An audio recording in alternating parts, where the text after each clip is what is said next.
Yo boys, on se retrouve pour une petite vidéo, comme vous l'aurez vu dans le titre, une vidéo recette. De pancake à la farine de patates douces. Donc c'est vraiment, c'est vraiment l'un des desserts que je me fais le plus souvent avec le porridge que vous avez vu la dernière fois. Vachement cool, il y a des protéines, vachement de lipides. Les œufs, c'est une source de protéines incroyable, mais une source de lipides incroyable aussi.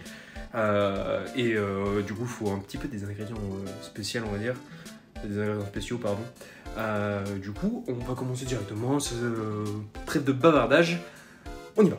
Du coup, pour cette recette, il vous faut juste 3 ingrédients, ni plus ni moins. Il vous faut l'élément central, c'est de la farine de patate douce. Alors moi, personnellement, je la prends de chez Yam Nutrition. Je trouve que c'est celle qui a le meilleur goût. Après, vous pouvez sûrement en trouver qui ont le même goût, mais personnellement, c'est la seule que j'ai trouvée comme ça. Ensuite, il vous faut du lait. Donc moi, je peux prendre du lait demi-écrémé, mais vous pourrez prendre du lait entier écrémé ou même du lait végétal, ou comme on dit, boisson végétale. Et après, des œufs, bio, voilà, pour la qualité. Et il vous en faudra 3. Donc voilà, on sera bon.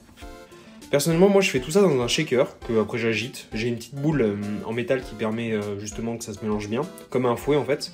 Mais ça peut totalement se faire avec un mixeur, comme vous pouvez voir là-bas, ou également tout simplement avec une fourchette. J'ai testé les 3 méthodes, ça marche. C'est juste que celle-là c'est la moins chiante au niveau temps vaisselle et praticité de le faire. Donc perso je fais avec shaker, mais voilà, il y a plusieurs options. Donc tout simple, vous prenez vos 3 œufs et vous les mettez du coup soit dans votre bol, soit dans votre shaker, ni plus ni moins.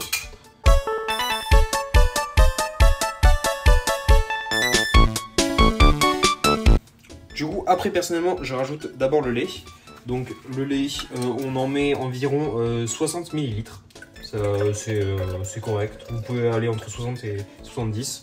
Là, j'en ai un chouïa trop mis, mais ça fera l'affaire. Et ensuite, au niveau de la farine de patate douce, du coup, il faut vous en mettre environ 30 grammes. Donc, une trentaine de grammes. Donc, personnellement, j'en mets 35, 36. Ça dépend de combien tombe dans mon shaker. Et du coup, ensuite, il suffit juste de mélanger tout ça. Et après, on sera bon. Donc, je vous reprends juste après. Du coup, ensuite, on prend tout simplement notre poêle, hein, donc plus ou moins grande, tout dépend de si vous la voulez épaisse ou pas. Personnellement, je rajoute de l'huile d'olive, donc j'en mets environ 5 grammes. Normalement, ça fait 5 grammes quand je remplis le petit rond rouge. Donc voilà, personnellement, vous pouvez bien évidemment prendre du sopalin pour réduire la quantité de gras, tout simplement. Ou varier les sources de lipides. Hein. Personnellement, je préfère utiliser l'huile d'olive parce que les AGMI montrent des facteurs de santé, oui, on va dire ça comme ça, des bienfaits nutritionnels comparés à tout ce qui est AGS et AGPI. Donc je préfère favoriser l'huile d'olive qui est riche en AGMI. Voilà, c'était le petit point nutritionnel. Donc voilà, maintenant on prend ça, on met ça sur notre poêle et on met tout ça à feu doux. Et voilà, vous versez votre mixture et on voit le rendu juste un petit peu après. Du coup, je vous reprends, ça a bien cuit en vrai. Du coup, là, on va faire l'étape qui est délicate, c'est-à-dire le retourner, en espérant ne pas tout fracasser. Franchement, c'est bof, hein. On peut le voir ici, j'ai fait un peu de la merde. Bon, écoutez, de base, normalement, j'y arrive, hein. Sincèrement, voilà. Bon, n'empêche que le rendu est quand même beau, hein, donc ça ne me dérange pas. Et j'en ai pas mis à côté, donc c'est l'essentiel. Du coup, comme vous pouvez le voir, franchement, ça fait une crêpe un peu jaune, mais normal, puisqu'on a mis, il y a 3 jaunes d'œufs en fait à l'intérieur, donc ça peut faire un peu aspect crêpe omelette. Mais ça n'a pas du tout le goût d'omelette, hein, pour le coup, vraiment, c'est un petit goût sucré à la patate douce. C'est ça qui fait que tu peux en mettre si peu, etc. et que c'est vachement bon.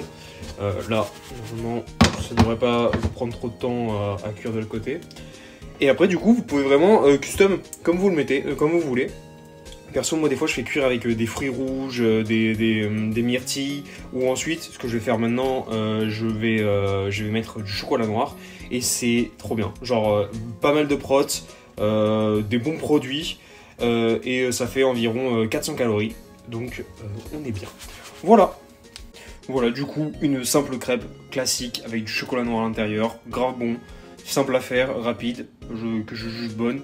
Voilà, donc ni plus ni moins, une recette assez simple. Du coup, voilà, on a terminé. Une recette assez simple, assez facile. Et du coup, simple et facile, c'est normal, c'est des synonymes. Mais bref, du coup, j'espère que ça vous aura plu.